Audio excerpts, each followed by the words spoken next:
Welcome back to our final study in the book of Colossians.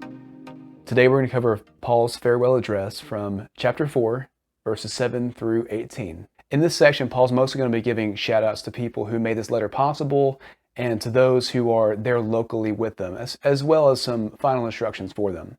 In verses 7 through 9, Paul gives some local shout-outs to people there in their own community. And the first character we see is this guy named Tychicus. Now, Tychicus was not mentioned in any other section of this book, but he is mentioned back in the book of Ephesians. In Ephesians 6, 21 and 22, Paul mentions that Tychicus was someone who was probably going to read this letter out loud for the Ephesians, and he mentions him here in Colossians as well. So probably Tychicus's job was to go around where Paul sent him and read that letter out loud to the congregation. And then in verse 9, we have a character he mentioned briefly last time, who was Onesimus.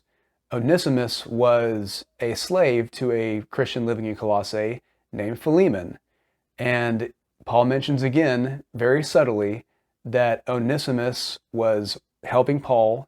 He was being a faithful Christian and that they should accept him back into that fold. He was a runaway slave, and now they have to bring him back into that community. And Paul uses these two Christians almost as character witnesses for himself, showing them that I've been doing everything for you, everything I've told you is true, so that they can probably have assurance that this is not a faulty letter or this isn't some kind of false hope Paul's giving them, but all these things are legit. He's really working for them. And that's one thing that stands out heavily in this book. Paul prioritizes his local connections in these different communities, which is a great lesson for Christians like us to learn today, because sometimes we get in our own little circle and we think that Mount Juliet is the only place on earth, but really the church is worldwide. So when I meet someone from a different community who's a Christian, I need to value that relationship because we're all on the same team, which is what Paul's saying here. He might be in Roman prison and they might be in Turkey, but they're both on the same team here. And these guys who are mediating are really making this whole thing work. And moving on to verses 10 through 14, Paul's going to discuss some other contributors to this letter to the Colossians. And the first guy we see is John Mark. And yes, it's that exact same John Mark that Paul recently had a falling out with earlier in the book of Acts.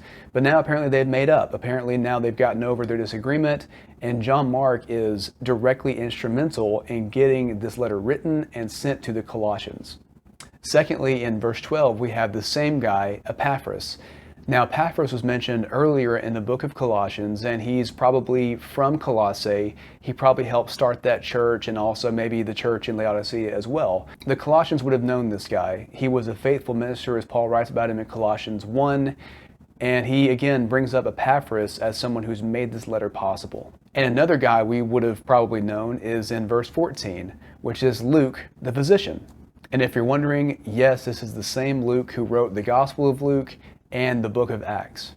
And one thing we really have to admire about Paul bringing up these guys and giving them shout outs is that these writers and contributors were more than just academic. It was more than just monks in a monastery memorizing verses and that kind of thing. These guys were literally with Paul, some of them in prison. A lot of them were visiting him, and they were always moving around with him. And we see an example of this in Acts chapter 16. Luke is writing down the things they're doing, but he's also saying, I was with them while we were doing this. So even Luke, who we just consider to be more of an author, he was actually doing the work.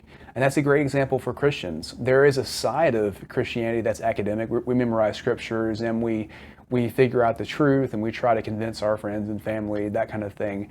But there's an other side of Christianity that's mostly just practical. I'm out there actually doing the work. So that's a great example for us, is that we do need to be academic a little bit, but we mostly need to be practical, be out there with people doing that work. And wrapping up the letter in verses 15 through 18, Paul's going to give his final farewell.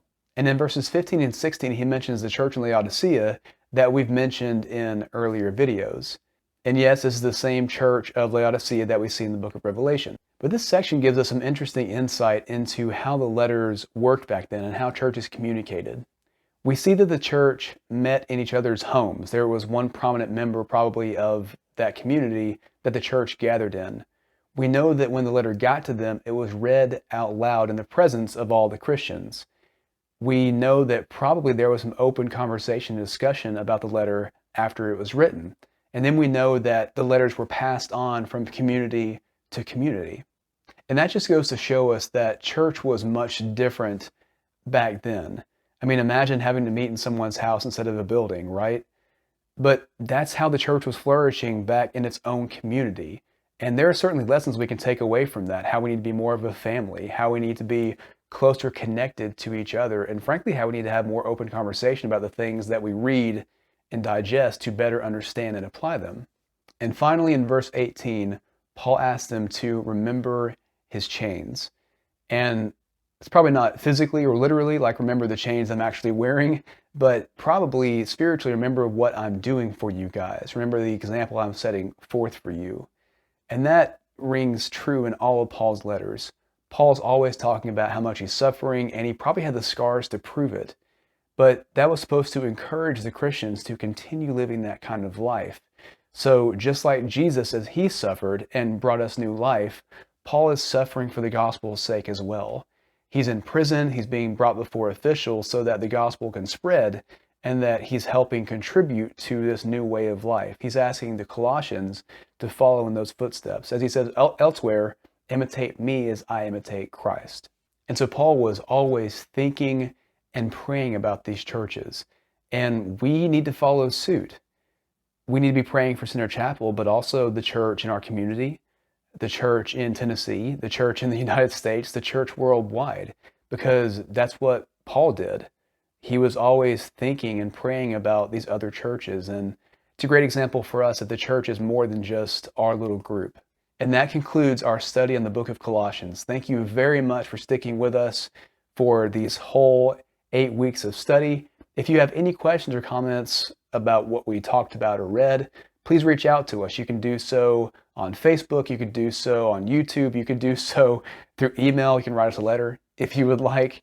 But please reach out to us. We'd love to talk to you more about what we read and learned about.